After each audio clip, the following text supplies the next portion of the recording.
പാടിക്കുറ്റി നോമ്പുകൾ നോറ്റു പുത്രദുഃഖം കൊണ്ട് എന്നും കരഞ്ഞു.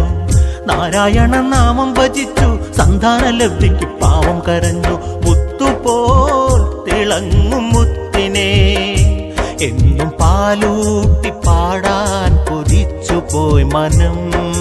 പറശ്ശിനി ഒന്ന് കാണുവാ താൻ പരകോടി പുണ്യം ചെയ്തു പ്രഭോ. കാലം തന്റെ കോലം മറന്നു, നാട്ടിലൊരുത്സവ മാസം പിറന്നു. പാടിക്കുറ്റി തോഴിമാരൊത്ത് നീറ്റിലിറങ്ങി കളിച്ച് തിമർത്ത് മുങ്ങി നിവരും നേരം കേട്ടു ഒരു സ്വരം. ആ മാതൃഭാവമുണരാൻ നേരമായിതാ. പറശ്ശിനി ഒന്ന് കാണുവാ